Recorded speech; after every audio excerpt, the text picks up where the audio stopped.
जय राधा माधव कुंज विहारी।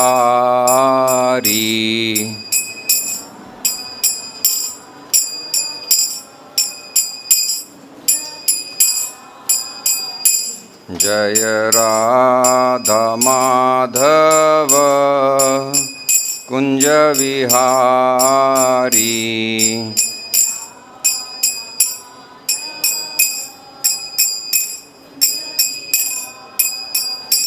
जय गोपीजन वल्लभ गिरिवरधारी।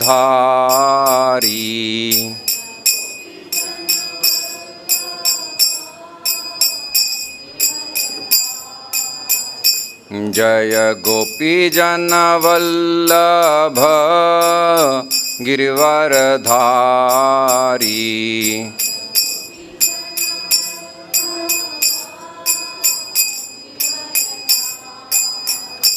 जय राधा माधव कुंज विहारी।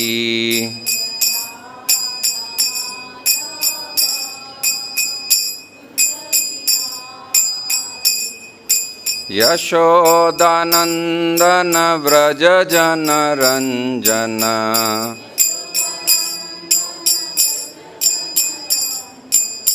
यशोदानंदन व्रज जन रंजन।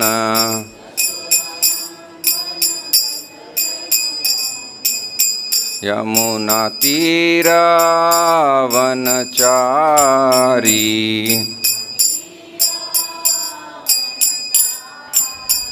जय राधा माधव कुंज विहारी।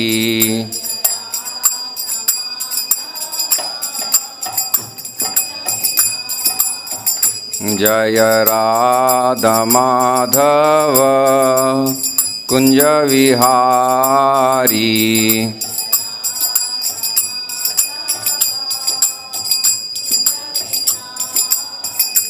हरे कृष्ण कृष्ण कृष्ण हरे हरे, हरे राम राम राम हरे हरे।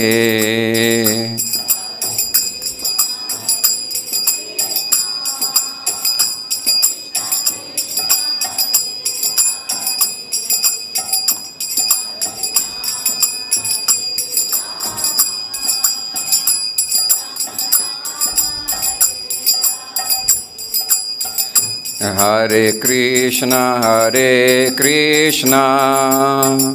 कृष्ण कृष्ण हरे हरे, हरे राम राम राम हरे हरे।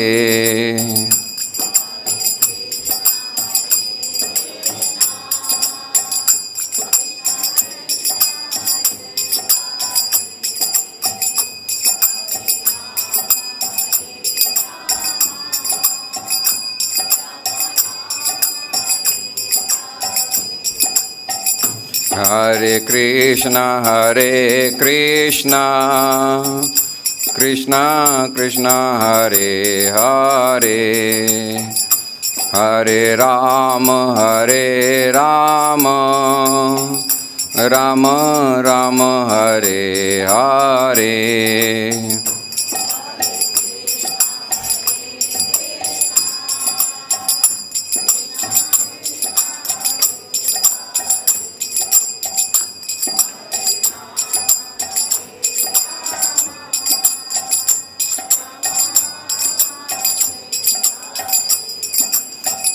जय राधा श्याम सुंदर राधा श्याम सुंदर राधे,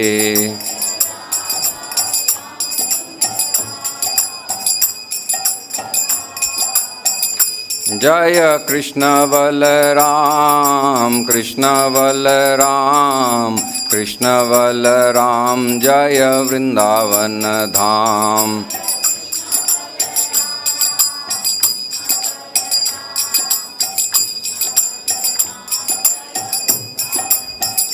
जय गौरनिताय गौरनिताय गौरनिताय जय गौरनिताय।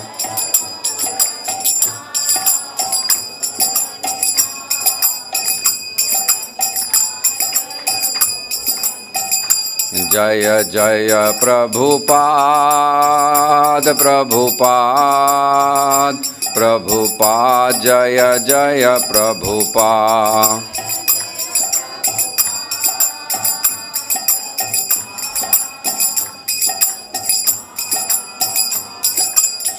जय जय गुरुदेव गुरुदेव गुरुदेव जय जय गुरुदेव।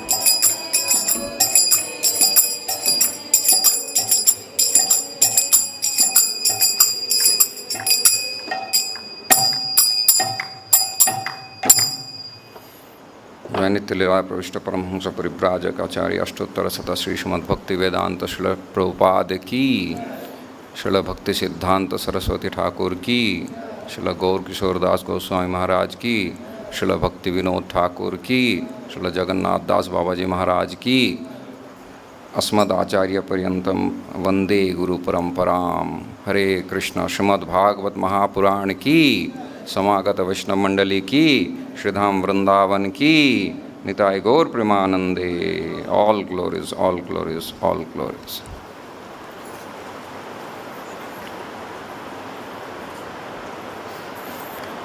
ओम नमो भगवते वासुदेवाय। ओम नमो भगवते वासुदेवाय। ओम नमो भगवते वासुदेवाय।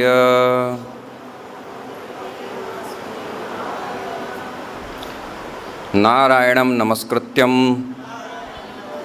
नरं चैव नरोत्तमं देवीं सरस्वतीं व्यासं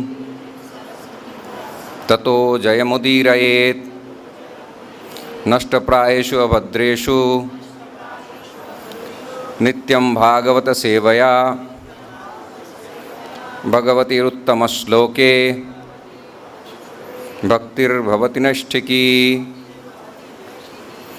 पादौ यदीयौ प्रथमो द्वितीयौ तृतीयतुर्यौ कथितौ यदूरु नाभिस्तथा पंचम एव षष्ठो भुजान्तरं दौर्युगलं तथान्यो कंठस्तु राजन्नवमो यदीयो मुखारविन्दं दशमः प्रफुल्यम् एकादशो यस्य ललाटपट्टं शिरोपितु द्वादश एव भाति तमादिदेवं करुणानिधानं तमालवर्णं सुहितावतारम् अपार संसार समुद्र सेतुं भजामहे भागवतः स्वरूपम्। कृष्ण त्वदीय पाद पंकज पंजरान्ते अद्यैव मे विशतु मानसराज हंसः। प्राण प्रयाण समय कफवात पित्तौ कंठा अवरोधन विधौ स्मरणं कुतस्ते। यदा तदा यथा तथा तथैव कृष्ण सत्कथा मया सदैव गीयतां तथा कृपा विधीयतां। हरे कृष्ण।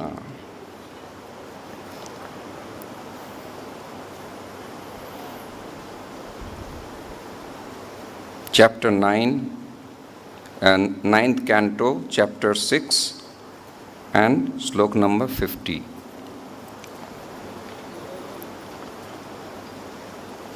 अहो इमं पश्य विनाशं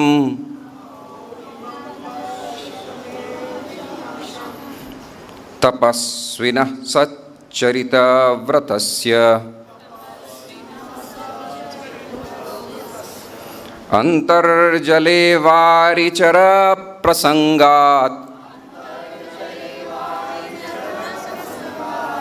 अंतर्जले वारिचर प्रसंगात् प्रच्यावितं ब्रह्मचिरं धृतं यत्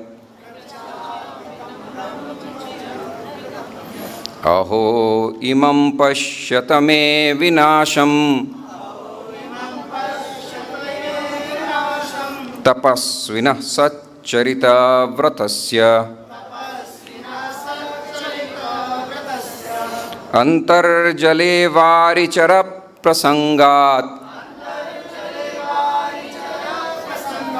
प्रच्यावितं ब्रह्मचिरं धृतं यत् अहो इमं पश्यत मे विनाशम् तपस्विनः सच्चरितव्रतस्य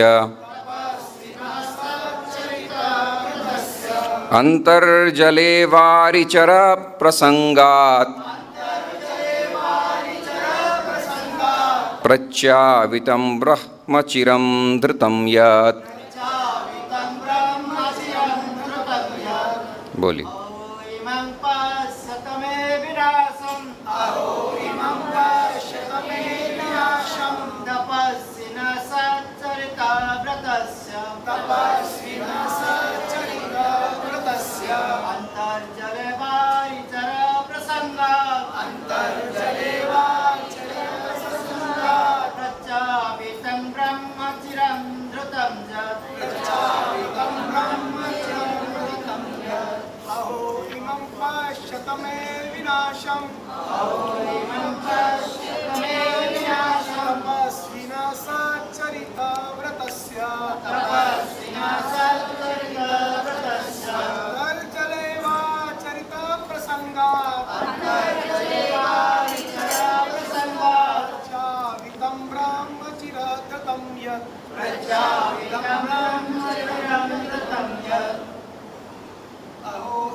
अहो ओह इमम यह पश्यत जरा देखो तो मैं मेरा विनाशम पतन तपस्विनः महान तपस्वी सच्चरित अच्छे चरित्र वाला व्रतस्य व्रत धारण करने वाले का अंतः जले जल के अंदर वारिचर प्रसंगात जलचरों के मैथुन कार्य से प्रच्यावितम गिरा हुआ ब्रह्म साक्षात्कार या तपस्या के कार्यों से चिरम दीर्घ काल तक धृतम किए गए यत जो ओह गहन जल के अंदर तपस्या करने पर तथा साधु पुरुषों द्वारा अभ्यास किए जाने वाले समस्त विधि विधानों का पालन करते हुए भी मैंने मात्र मछली के मैथुन सानिध्य के कारण अपनी दीर्घकालीन तपस्या का फल गंवा दिया। इस पतन को देखकर प्रत्येक व्यक्ति को इससे सीख लेनी चाहिए। श्लोक नंबर 51। संगम त्यजेत मिथुन व्रतिनाम मुमुक्षुः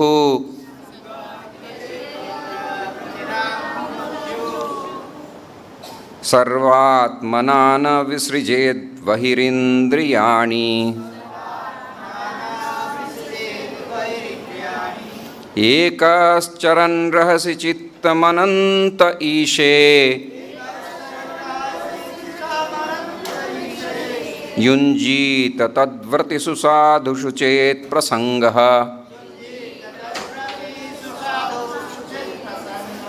संगम त्यजेत मिथुन व्रतिनाम मुमुक्षुः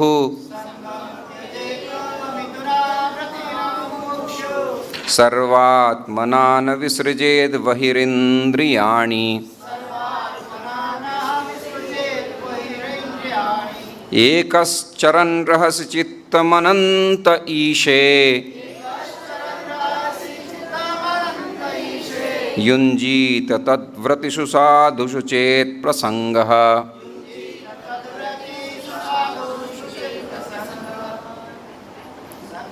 बोली।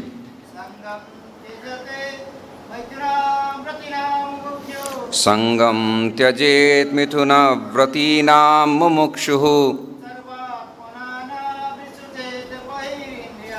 सर्वात्मना न विसृजेत बहिरिन्द्रियाणि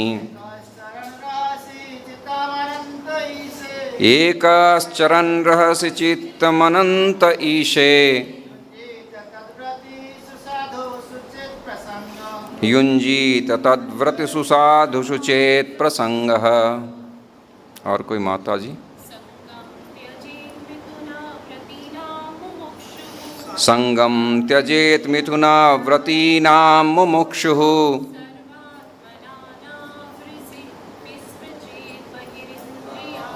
सर्वात्मना न विसृजेत बहिरिन्द्रियाणि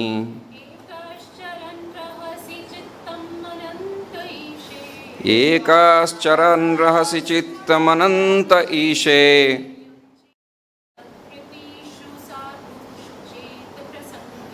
युञ्जीत तद्व्रतिषु साधुषु चेत् प्रसंगः। संगम त्यजेत मिथुन व्रतीनां मुमुक्षुः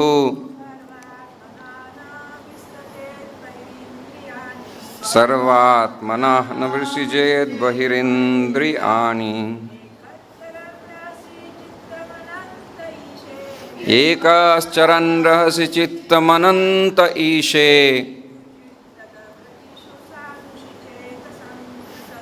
युञ्जीत तद्व्रतिषु साधुषु चेत् प्रसंगः। संगम संगति, त्यजेत छोड़ देना चाहिए, मिथुन व्रती नाम वैध या अवैध मैथुन कार्यों में व्यस्त रहने वाले व्यक्तियों का, मुमुक्षुः मोक्ष चाहने वाले व्यक्ति, सर्व आत्मना सभी प्रकार से, न नहीं विसृजेत काम में लगाएं, बहि इंद्रियाणि बाहरी इंद्रियों को, एकः अकेले, चरण भ्रमण करते हुए, रहसी एकांत स्थान में, चित्तम मन, अनंते ईशे असीम श्री भगवान के चरण कमलों पर स्थिर, युंजीत लगाएं, तद्व्रतिषु एक ही कोटि के लोगों के साथ जो भवबंधन से मोक्ष के कामी हों, साधुषु ऐसे पुरुषों की, चेत यदि, प्रसंगः संगति, नित्य लीला प्रविष्ट श्रील प्रभुपाद की जय। भवबंधन से मोक्ष की कामना करने वाले पुरुष को वासनामय जीवन में रुचि रखने वाले व्यक्तियों की संगति छोड़ देनी चाहिए और अपनी इंद्रियों को किसी बाह्य कर्म में देखने, सुनने, बोलने, चलने इत्यादि में नहीं लगानी चाहिए। उसे सदैव एकांत स्थान में रहना चाहिए और मन को अनंत भगवान के चरण कमलों पर पूर्णतः स्थिर करना चाहिए। यदि कोई संगति करनी भी हो तो उसे उसी प्रकार के कार्य में व्यस्त पुरुषों की संगति करनी चाहिए। ओम अज्ञानतिमिरान्धस्य ज्ञानाञ्जनशलाकया चक्षुरुन्मिलितं येन तस्मै श्रीगुरवे नमः। श्रीचैतन्यमनोभीष्टं स्थापितं येन भूतले स्वयं रूप कदा मह्यं ददाति सपदान्तिकं।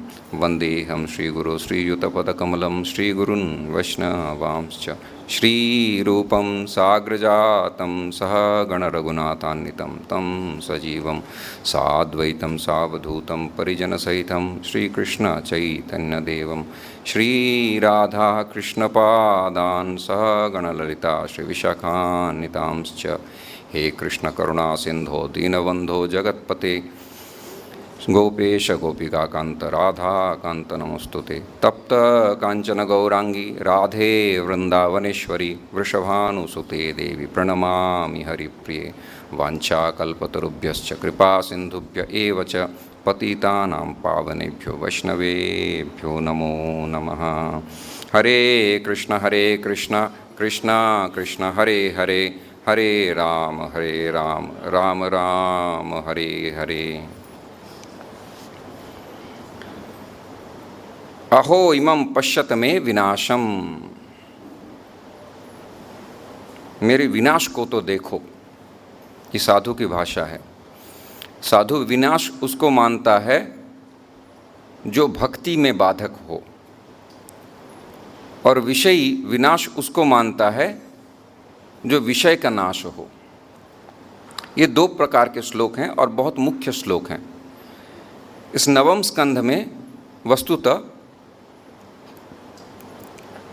अम्बरीश जी का जो पूरा वंशावली है, फिर शशाद से लेके मांधाता तक वंशावलियों का वर्णन किया गया है। यहाँ मांधाता का प्रसंग चल रहा है। मांधाता चक्रवर्ती सम्राट थे। उनका ऐश्वर्य को हम थोड़ा पीछे देख लेते हैं। 37वें श्लोक में देखिए उनका ऐश्वर्य कैसा था।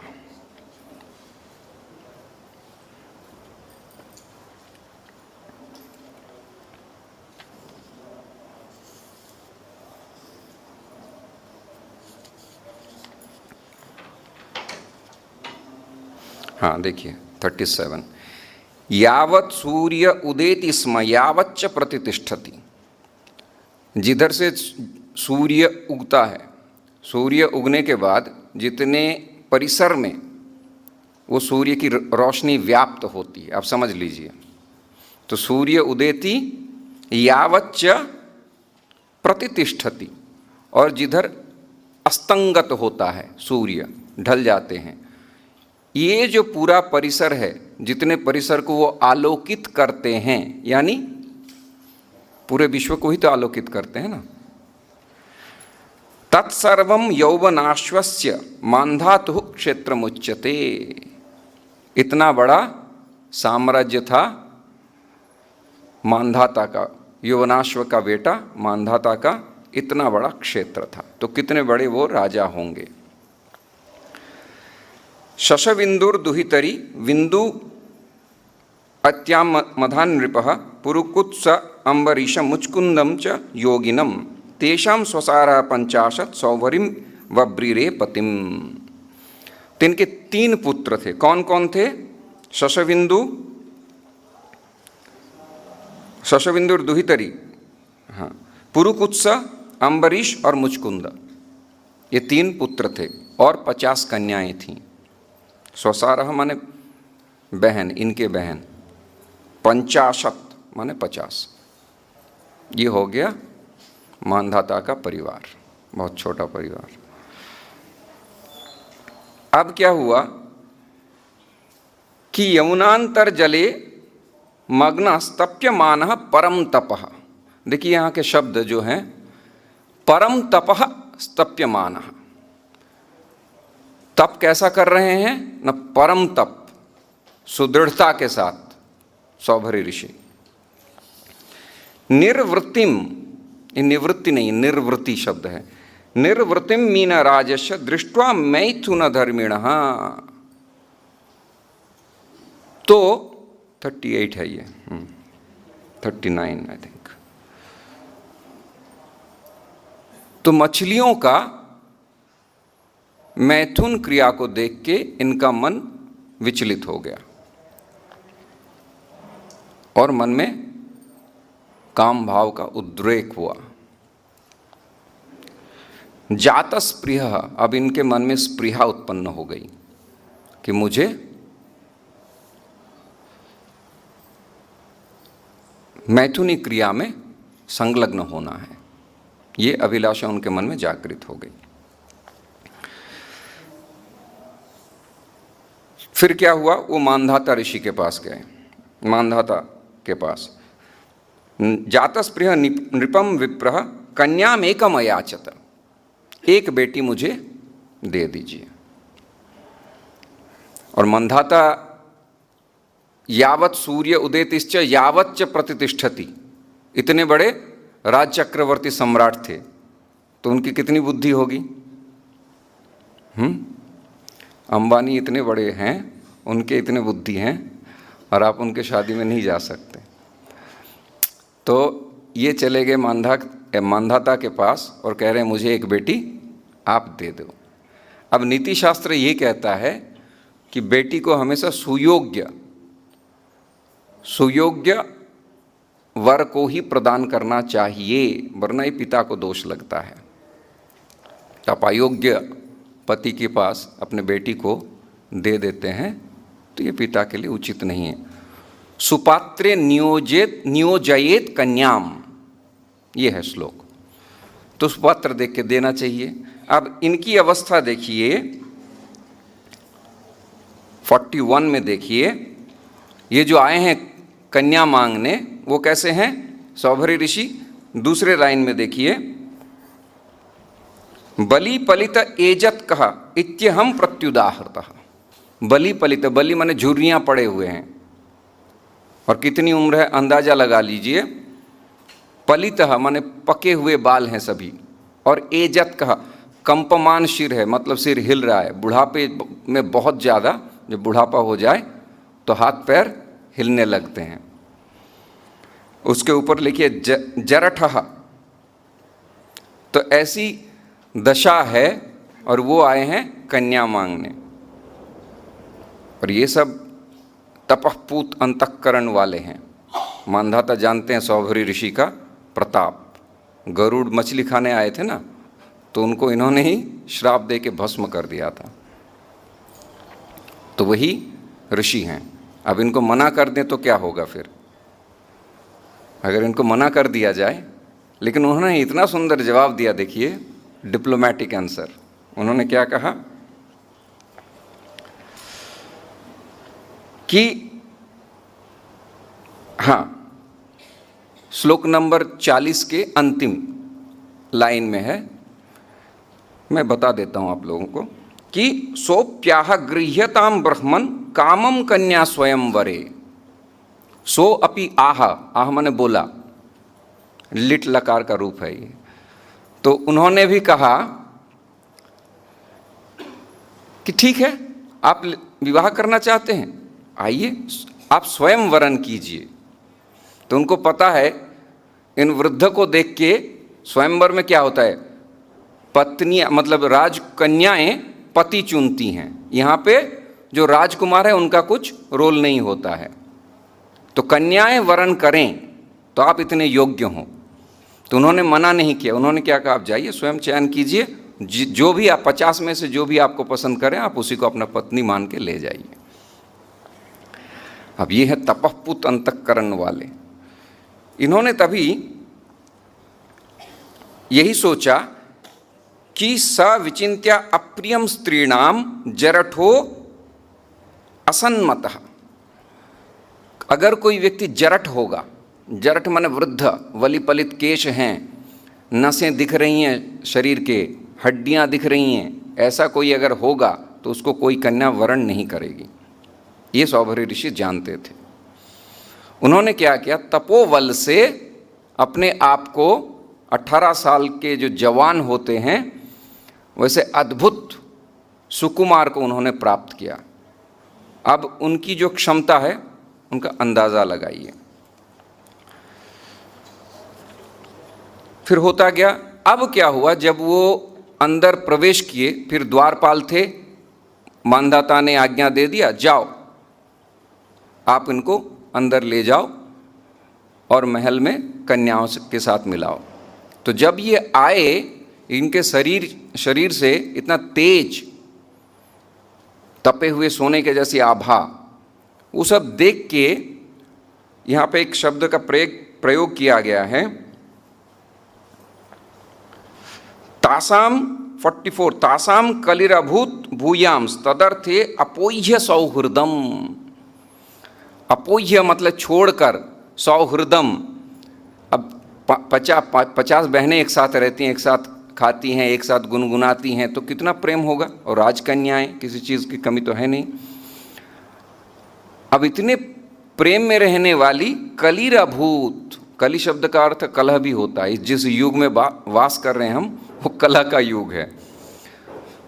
तो वो आपस में लड़ पड़ी, नहीं नहीं ये तो मेरे लिए हैं, नहीं नहीं ये तो मेरे लिए हैं।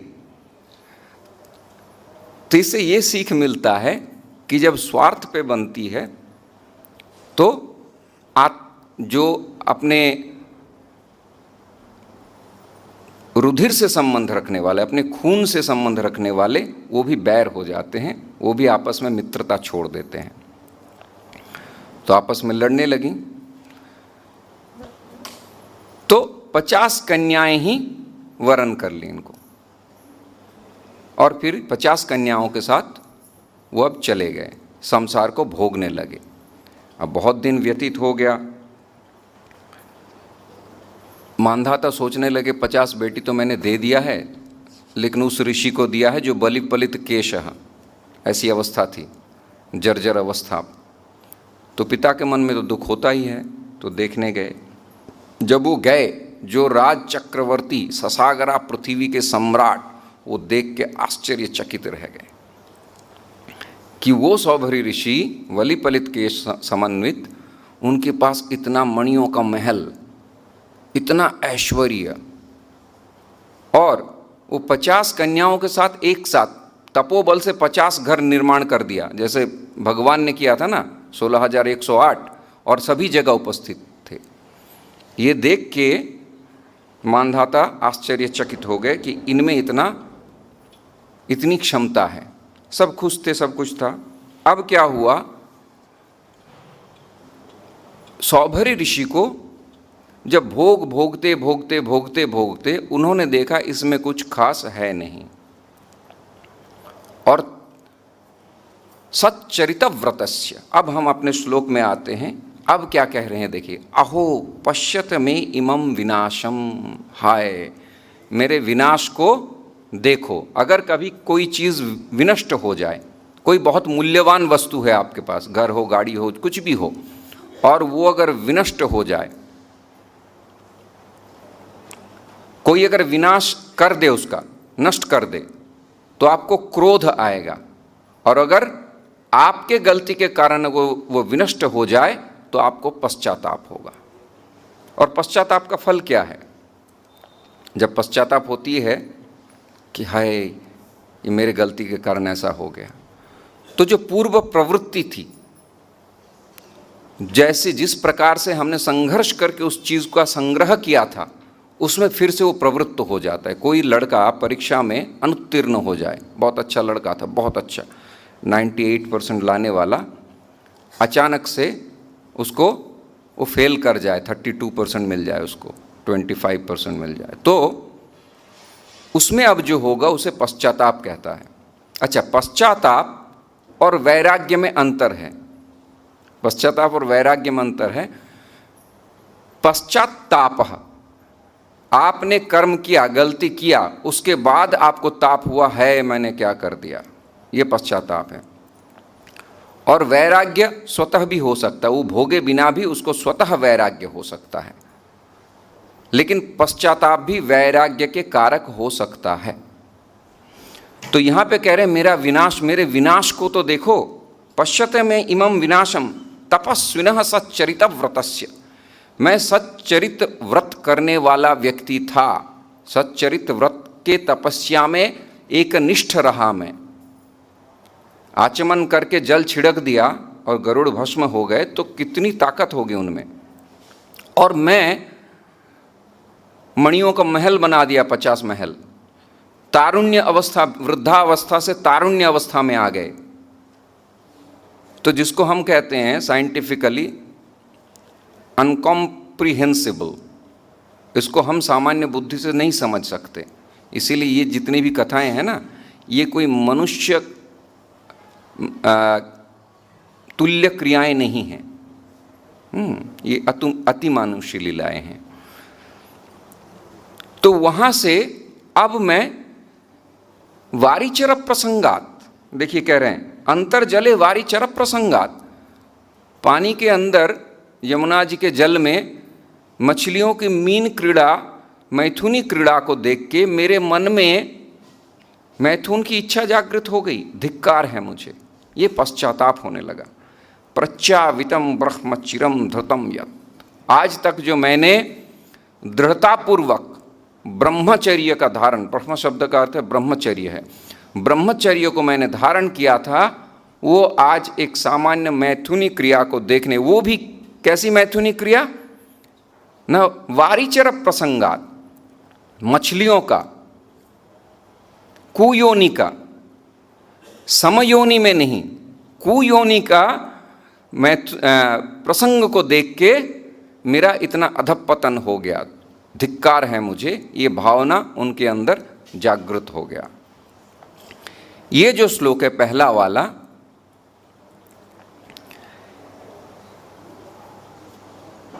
ये इनका जो है लैमेंटेशन, लैमेंटेशन को क्या कहते हैं, विलाप, हाँ, शोक व्यक्त करना। और दूसरा जो है ये उपदेश मूलक है। अब क्या कह रहे हैं कि कोई व्यक्ति अचानक से पतन हो जाए और बहुत अच्छे तपःपूत अंतःकरण वाले सौभरी ऋषि के जैसा, तो अब ये जो विलाप कर रहे हैं, पश्चाताप जो कर रहे हैं, पश्चाताप का फल क्या है? पश्चाताप का फल यही है जो पूर्व प्रवृत्ति थी। पूर्व प्रवृत्ति क्या थी? सच्चरित व्रतस्य, तपस्या कर रहे थे, उसमें फिर से ये नियोजित हो जाएंगे और एक निष्ठ होकर नियोजित हो जाएंगे। दूसरा लाभ ये है कि तब वारिचर प्रसंग से उनका पतन हो गया था, और जब कोई पश्चाताप करता है, हृदय से पश्चाताप, हाय मैंने बहुत गलती किया, मैंने धाम अपराध किया, नाम अपराध किया, वैष्णव अपराध किया, सेवा अपराध किया, जो भी है, इस प्रकार का जो पश्चाताप है ये भक्ति के लिए अनुकूल है। लेकिन सौभरी ऋषि क्यों पश्चाताप कर रहे हैं? क्योंकि पश्चाताप भी उचित समय में अगर हो, किसी व्यक्ति ने जीवन में 1 करोड़ कमाया और 72 साल में जाके उसने सब गंवा दिया, अब वो पश्चाताप करके उसको प्राप्त कर पाएगा? दोबारा नहीं कर पाएगा। धन भले कमा ले, बिजनेसमैन हो, किसी आइडिया लगा के लोन लेके वो फिर से बिजनेस खड़ा कर सकता है, लेकिन जो वैराग्य आदि इन सब से जो च्युत हो जाना, ज्ञान, इसको फिर से प्राप्त करना बड़ा कठिन होता है। इसीलिए कौमार आचरित प्रज्ञा। तो उस अवस्था में जाके ये सौभरी ऋषि तो भगवान के परिकर हैं, वो हमें दर्शा रहे हैं कि मुमुक्षु जन जो हैं उनको इस प्रकार के प्रलोभन से बचना चाहिए, ये उपदेश हैं। अब देखिए वो आगे उपदेश क्या कह रहे हैं। अब क्या कह रहे हैं कि मेरे हाल को देखो। अच्छा, दूसरा कोई नहीं कह रहा है, वो स्वयं कह रहे हैं कि हाय मेरे साथ ये क्या हो गया। तो ये उपदेश मूलक भी है, आप देखो, आप जानो और इससे बचो, ये उद्देश्य है। फिर क्या कह रहे हैं इसका प्रतिकार क्या है? न संगम त्यजेत मिथुन व्रतिनाम मुमुक्षु। मुमुक्षु मिथुन व्रतिनाम संगम त्यजेत। जो मिथुन व्रति होगा, जो मुमुक्षु होगा, मोक्ष की इच्छा रखने वाला, वो ऐसे मिथुन व्रतियों का संग सर्वथा त्याग कर दें। और कैसे त्याग करें? न सर्वात्मना, सर्वांतःकरण से, न विसृजित बहिरिंद्रियानि। और फिर क्या करना पड़ेगा? मन ही तो है ना सब काम, जितने प्रकार के काम हैं उसका मूल केंद्र मन है। मनः एव मनुष्याणाम कारणम बंधन मोक्षाय। मन का निग्रह ही बड़ा कठिन है। चंचल ही मनः कृष्ण प्रमाथि बलवद दृढ़म तस्य निग्रहणम मन्ये वायुरिव सुदुष्करम। तो अब क्या कह रहे हैं कि विसृजित बहिरिंद्रियानि, यानी कलियुग में देखिए चैतन्य चंद्रोदय में कवि कर्णपुर कह रहे हैं कि काल कलिर वलिनः। ये उपदेश जो भी हैं ये कलि युग के लिए हैं। सत्य त्रेता द्वापर में तो सब कुछ स्वतः सिद्ध था। तो काल कलिर वलिनः यह इंद्रिय वैरी वर्गा। ये कलि का जो काल है ये बहुत बलवान है। आप चाहेंगे किसी चीज़ से निरत रहना, आप चाहते हैं कि ऐसे चीज़ों का हम दर्शन ना करें, आप रास्ते में जैसे जाएंगे इतने प्रकार के विज्ञापन आदि मिलेंगे, आप उसको नकार नहीं सकते। तो काल कलिर वलिनः, और साथ में क्या है? यह इंद्रिय वैरी वर्गाः। और हमारे जो इंद्रिय हैं वो वैरी मन शत्रु हैं, और वर्गाः बड़े बलवान हैं।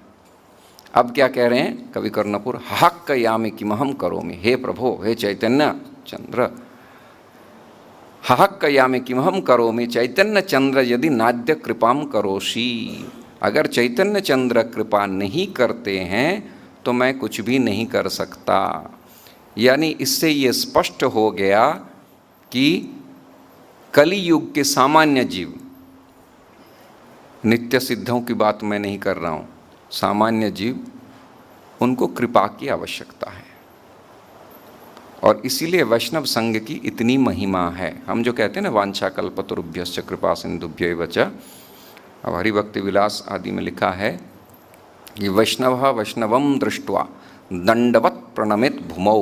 वैष्णव या वैष्णवी को देखने मात्र से दंडवत, डंडे को फेंक दो आप तो जैसे गिरता है वैसे आप दंडवत प्रणमित भूमौ, भूमि में गिर के आप दंडवत प्रणाम करें।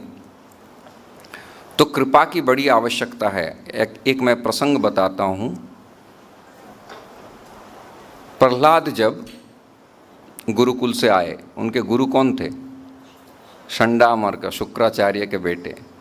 तो वहाँ गुरुकुल में क्या पढ़ाया जाता होगा? हिंसा परमो धर्मः। तो वहाँ से पढ़ के आया और पिताजी बड़े खुश थे, शुक्राचार्य के गुरुकुल में पढ़ा है, राक्षस कुल में उत्पन्न हुआ बेटा। तो माफिया यही चाहेगा ना कि मेरा जो साम्राज्य है तू कमज़ोर मत बन, तुझे आगे चल के ये संभालना है, ऐसा कहेगा वो, उसकी तो प्रवृत्ति है। अब ये आके कह रहे तुम्हें क्या सीखने को मिला? बोला मुझे ये ज्ञात हो गया कि सर्वत्र भगवान विराजमान है, कण कण में व्याप्त है। ये सुन के हिरण्यकशिपु खुश होगा। वो कह रहा है ये ज्ञान तुमको किसने दिया? और वहाँ तो ऐसा ज्ञान नहीं दिया जाता होगा, शुक्राचार्य का गुरुकुल है वो ये ज्ञान कहाँ से दिया? तब हिरण्यकशिपु एक श्लोक बता रहे हैं, नते गुरुमुखियम विद्या। ये जो विद्या है तुम्हारी गुरुमुखी तो हो नहीं सकता, क्योंकि तुम्हारे गुरु ऐसे नहीं पढ़ा सकते। मुझे पता है ना, उनके साम्राज्य में ही गुरुकुल चल रहा था, राजा ही चलाते थे गुरुकुल। तो तुम्हारे गुरुकुल में ये शिक्षा तो तुम्हें नहीं मिली है। ये शिक्षा कहाँ से मिली है तुम बताओ अब मुझे। अच्छा, इसका दूसरा पक्ष देखिए। इस विश्वनाथ चक्रवर्ती पाद अपने टीकाओं को इसको बहुत सुंदर लिखते हैं। उसमें मंथन योग्य विषय यही है कि यानी भगवत संबंधी ब्रह्म विषयक जो ज्ञान है ये गुरु मुख से ही प्राप्त हो सकता है, ये स्वतः सिद्ध नहीं हो सकता है। अब देखिए कृष्णदास कविराज गोस्वामी क्या कह रहे हैं।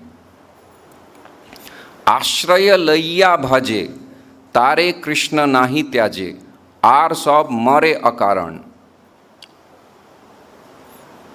तो आश्रय लेके संबंध ज्ञान प्राप्त करके जो भजन करता है, तारे कृष्ण नाही त्याजे, उसका फॉल डाउन भी हो जाए, वो कोई गलती भी कर दे, अपराध हो जाए, तो भी भगवान उसको नहीं त्याजेंगे।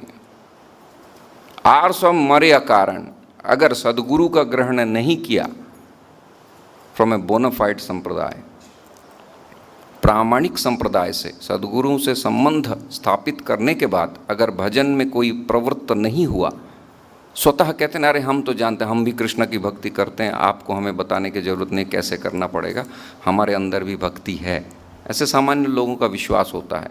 तो ये उसी के लिए समाधान है। तो तारे कृष्ण नाही त्याजे, आर सब मरे अकारण, और जितने भी हैं सब अकारण मर जाते हैं। यद्यपि उनका वैराग्य है, वो भी भगवद गीता का अनुशीलन करते हैं, वो भी भगवान के लिए परिक्रमा आदि करते हैं, लेकिन शास्त्रोक्त विधि से अगर नहीं किया जाएगा तो वो निष्फल हो जाएगा।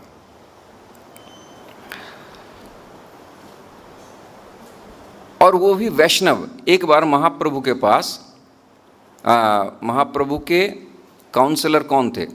गदाधर पंडित। तो गदाधर पंडित के पास दक्षिण भारत से एक ब्राह्मण आया, वो अच्छे विद्वान थे भागवत आदि के। तो वो भागवत की व्याख्या कर रहे थे। तो बोला जगन्नाथ क्या है? तो बोला जगन्नाथ जो हैं वो असमर्थ हैं, उनका हाथ नहीं है ना, उनका काष्ठ मूर्ति मात्र है, काष्ठ का प्रतिमा है। और महाप्रभु बोला ठीक है, महाप्रभु को शास्त्रों में बताया गया, लेकिन वो चलत जीव है, चलते फिरते जीव हैं, लेकिन वो अच्छे भक्त हैं, ऐसा बोला। तो गदाधर पंडित ने कहा कि जाहो भागवत पढ़ो गया वैष्णवेर स्थाने, एकांत आश्रय करो चैतन्य चरणे। तो भागवत पढ़ना हो तो वैष्णवों के अनुगत्य में पढ़ो, तो विषय वस्तु का बोध ठीक ठाक होगा। हाँ, तो मैं जो कह रहा था कि अब यहाँ शिक्षणीय विषय यही है कि हम यही सोचते हैं ना कि जो हिरण्यकशिपु आदि जो चरित्र हैं, ये सब चरित्र क्या है? ये तो राक्षस के चरित्र हैं, इसकी क्या आवश्यकता थी भागवत में? वृत्तासुर की, पूतना आदि की, राक्षसों का। अब ये जो कह रहे हैं, अच्छा हम पढ़ भी रहे हैं कि हिरण्यकशिपु उवाच वृत्तासुर उवाच, तो ये क्या उवाच करेंगे जो राक्षस हैं स्वयं? ऐसा लगता होगा ना हमको। इस चीज़ का समाधान द्वादश स्कंध में हुआ है। वहाँ पे परीक्षित महाराज कह रहे हैं कि आप कभी बता रहे हो ययाति के मणियों का महल, फिर इला 6 महीने महिला रहती थी, फिर सुद्युम्न बन जाता था, ये सब क्या है? ये सब भगवान की कथा, और इससे आप वैराग्य उत्पन्न करना चाहते हो। फिर सौभरी ऋषि को काम का वेग आ गया, फिर उसने मानधाता के 50 कन्याओं को ग्रहण कर लिया, विवाह कर लिया, ये सब तो भोगियों की, ये सब की क्या आवश्यकता थी? भागवत में शुद्ध भगवान की कथा होनी चाहिए थी। ये परीक्षित ने पूछा। तो सुखदेव गोस्वामी क्या कह रहे हैं? कथा इमास्ते कथिता महीयसाम विताय लोकेशु, क्या है ये श्लोक? हाँ, तो ये जो मैं तुम्हें कथा बता रहा हूँ, ये सब कीर्तिमान पुरुष हैं। अच्छा, ये जो कोई विज्ञान है, अभी एक विज्ञान आया है जो स्त्री से पुरुष बना देता है, पुरुष से स्त्री, सेक्स चेंज कहते हैं उसको, उसका ऑपरेशन वगैरह होता है। ऐसा कोई विज्ञान हो सकता है? कोई 6 महीने महिला रहे और 6 महीने पुरुष हो जाए? सोच सकता है किसी को? 72 साल का बुजुर्ग 18 साल का यौवन तारुण्य को प्राप्त कर ले। तो ये सारी लीलाएं जो हैं, ये व्यवहार की दृष्टि से हम सोच नहीं सकते। अब गरुड़ क्या है? जब गजेंद्र मोक्ष हुआ तो हाथी को उद्धार करने के लिए भगवान आए, गरुड़ारूढ़ भगवान उसका नाम है, गरुड़ में आरूढ़।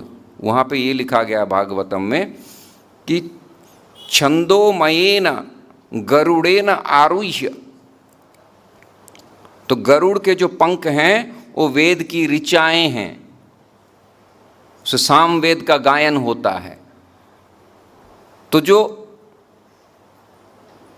वेद जिनके पंखे हों ऐसे गरुड़, लोग इसका अपप्रयोग भी करते हैं।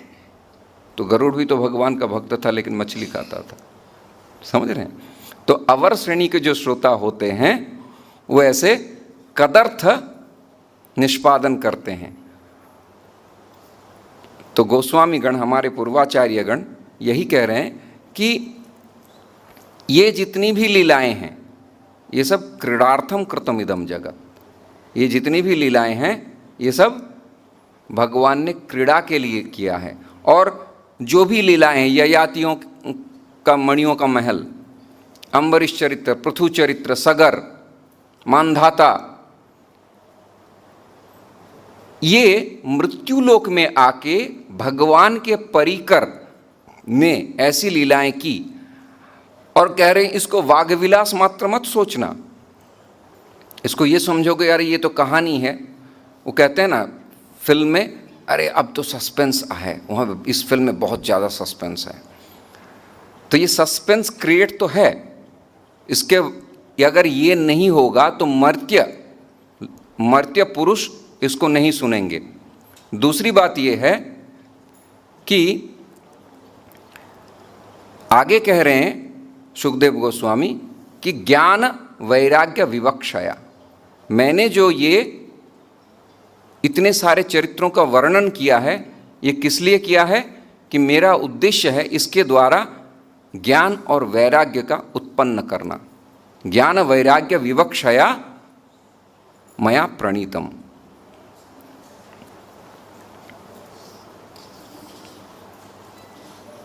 अच्छा, फिर देखिए, तो ऐसे साधु को क्या चाहिए? एकश्चरण रहसि, इसी श्लोक में एकश्चरण रहसि चित्त मनंत ईशे। तो आपको अच्छा संग प्राप्त नहीं हो रहा है तो आप एकांत में रहिए। लेकिन एकांत में वास तो भरत भी करता था, तो हिरण के प्रेम में फंस गया। तो कह रहे हैं कैसे निवास करो? चित्तम अनंत ईशे, अनंत ईशे चित्तम युंजीत, मन को वो अनंत भगवान में जोड़कर, नियोजित कर, निमज्जित कर, डुबो कर तुम एकांत में निवास करो। लेकिन मिथुन व्रतिनाम संगम सर्वात्मना त्यजेत, ऐसे लोगों का, संसारी लोगों का, गृहस्थियों का मिथुन व्रति का अर्थ यही होता है। इसको सर्वात्मना त्यजेत, कौन? ना मुमुक्षु, विशेष रूप से वैरागी जो होगा। क्योंकि ये जो ब्रह्मचर्य व्रत है ये यौवन काल में ही धारण किया जा सकता है। कोई वृद्ध कहे कि हम तो ब्रह्मचर्य में ही हैं, तो ऐसा ब्रह्मचर्य तो गृहस्थियों का भी है। इंद्रियां जब शिथिल हो जाती हैं तो उसको कहते हैं स्वतः सिद्ध ब्रह्मचर्य, अपने आप होने वाला। तो बिना प्रयास के जो हैं, अब किसी को डायबिटीज़ है, वो कहता है अरे मैं तो हाँ मीठा खाता ही नहीं हूँ बिल्कुल। और किसी को कह दिया डॉक्टर ने आपको जो है अभी क्या है, ग्लूटोन की प्रॉब्लम आ रही है, तो आप चावल और आटा सब बिल्कुल मत खाइए। तो कहता है मेरे लिए तो सभी दिन एकादशी है, मैं तो ऐसे ही एकादशी करता हूँ। तो हाँ, रोगग्रस्त हो और किसी कारणवश अगर कोई किसी चीज़ वस्तु का परित्याग कर देता है तो उसको हम उपवास के तुल्य नहीं मानेंगे। अब डायबिटीज़ वाले मीठा नहीं खा सकते, अरे मेरा बहुत संयम है, मैं कभी मीठा नहीं खाता। तो इसीलिए कह रहे हैं वो अकेला रहे लेकिन अनंत ईशे चित्तम युंजीत, मन को भगवान में एकदम निमज्जित करके अकेले में रहें। अन्यथा चेत, देखिए चेत क्या है? तद व्रतिषु साधुषु प्रसंग। हाँ, अगर वैसे तद व्रति, उसी व्रत में, कौन सा व्रत? जो पिछले वाले श्लोक में बताएगा, सच्चरित व्रतस्य। तो सच्चरित व्रत धारण करने वाले कोई साधु पुरुष आपको मिल जाएं तो उसका संग करना चाहिए। जैसे दुर्वासा अम्बरीश के प्रसंग में जब दुर्वासा ऋषि अचानक से आ गए तो क्या कह रहे हैं कि सताम प्रसंगान मम वीर्य संविदो भवन्ति हृत्कर्ण, ये श्लोक नहीं है, उसमें यही कह रहे हैं कि आप जैसे, हाँ, महद विचलनम नृणाम गृहिणाम दिन चेतसाम निश्रेयसाय भगवन न अन्यथा कल्पते क्वचित। तो आप जैसे महापुरुषों का आगमन किसी और प्रसंग में भी हो सकता है, लेकिन यहाँ तात्पर्य यही कि आप जैसे महापुरुषों का आगमन हमारे कल्याण के लिए, कोई सन्यासी, कोई साधु अगर आपके घर में अचानक से आ जाते हैं तो अपने स्वार्थ सिद्धि के लिए नहीं, आपके कल्याण के लिए, यही यहाँ पे बताया गया। प्रसाद का समय हो गया है। प्रसाद हेतु सर्व दुखानाम हानिरस्योपजायते। प्रसाद की बड़ी महिमा में है, हरिभक्ति विलास में आप पढ़ेंगे, हृदय रूपम, हृदय में भगवान का रूप धारण करो, हृदय रूपम मुखे नाम नैवेद्यम उदरे हरे, पादोदकंच निर्माल्यम, जो हम वो क्या कहते हैं, चरणामृत, पादोदकंच निर्माल्यम मस्तके यश सो अच्युतः, वो स्वयं अच्युत हो जाता है। तो आप सब प्रसाद ग्रहण करें। Hare Krishna. Thank you very much.